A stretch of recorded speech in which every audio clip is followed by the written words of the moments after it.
Scroll through TikTok or Instagram, and you'll see it. Ads promising instant shopping power with zero consequences. Can't afford it today?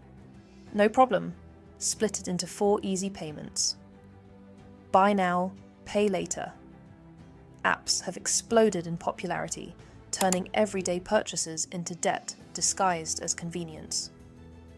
What looks like freedom, the ability to get what you want now, is actually one of the fastest growing traps in the digital economy. The marketing is slick. Young people are targeted with pastel colors, friendly fonts, and influencers showing off shopping hauls. It feels playful, not financial. Traditional loans look intimidating with paperwork, credit checks, and interest rates. But BNPL apps? They make debt look like a lifestyle choice. A way to keep up with trends, outfits, and tech without waiting for payday. The hook is obvious. No interest, no fees, just smaller payments. But the fine print tells a different story. Miss one payment, and suddenly you're buried in late fees. Struggle to keep up, and your debt spirals fast. And because these services are lightly regulated compared to banks, the protections you'd normally have don't exist. What's sold as empowerment can quickly turn into financial quicksand. And here's the bigger picture. Who uses these services the most? It's not people with stable incomes or financial cushions. It's working class families, young people, and those already struggling to make ends meet. For them, BNPL isn't a convenience. It's a lifeline, but a lifeline with hooks attached. Instead of solving inequality, it deepens it by offering short-term relief in exchange for long-term instability.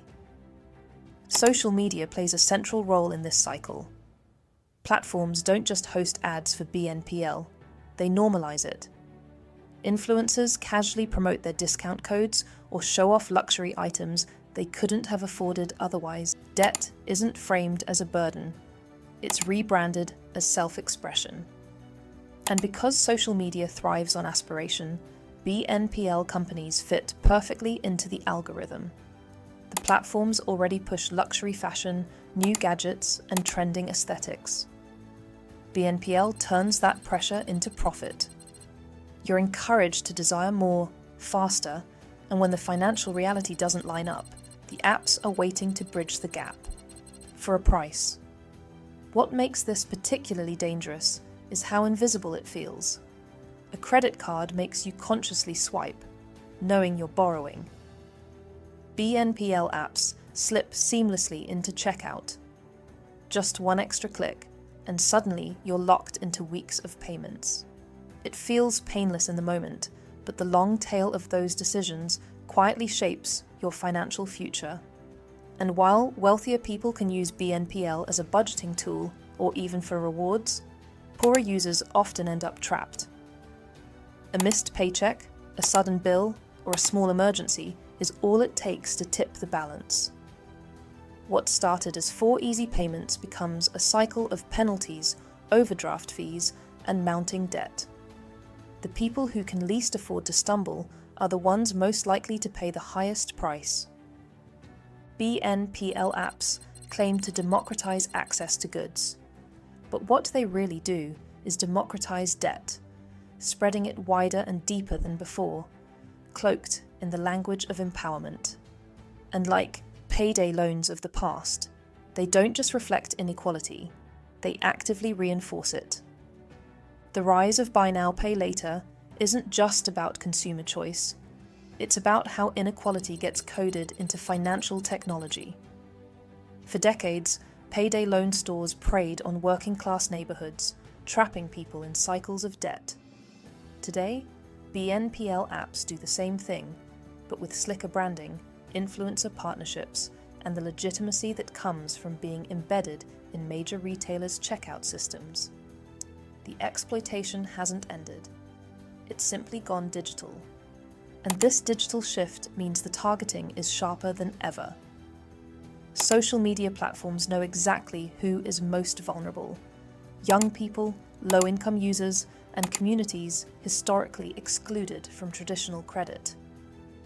Algorithms don't just advertise BNPL randomly, they push it hardest to those showing signs of financial stress.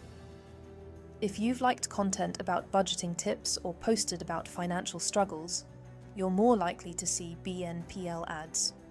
Your vulnerability becomes an opportunity. This creates a feedback loop. Social media fuels the desire to consume, to keep up, to curate an image of stability and success. BNPL provides the means to temporarily fulfill that desire. But when the payments pile up, the stress worsens. And where do many people go to cope with that stress? Back online, where they're once again targeted with more solutions. The cycle of anxiety and consumption doesn't just trap users, it sustains the platforms themselves. And just like payday loans, BNPL hits hardest in communities with the least margin for error. Wealthier users can pay off their balances easily and move on. For poorer users, a single missed payment can cascade into bigger consequences: overdraft fees, damaged credit, even debt collection. The supposed safety of no interest disappears when penalties and hidden costs pile up. Debt, once again, becomes a form of discipline, controlling those already at the margins. The inequality here is not accidental, it's built into the design. BNPL companies rely on a steady stream of late fees for their profits. They rely on users miscalculating their budgets, overestimating their income, or simply being unlucky. The system works best when the people using it fail, and that failure is most likely among those already struggling.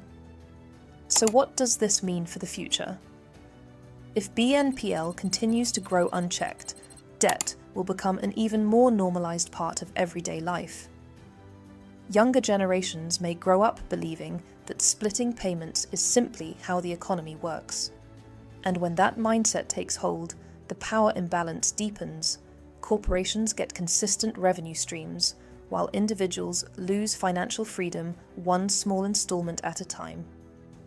Social media has a responsibility here, but don't expect it to act. Platforms profit directly from BNPL advertising, and indirectly from the increased consumption it fuels. Regulating or restricting that flow would mean cutting into their own revenue. And so the cycle continues.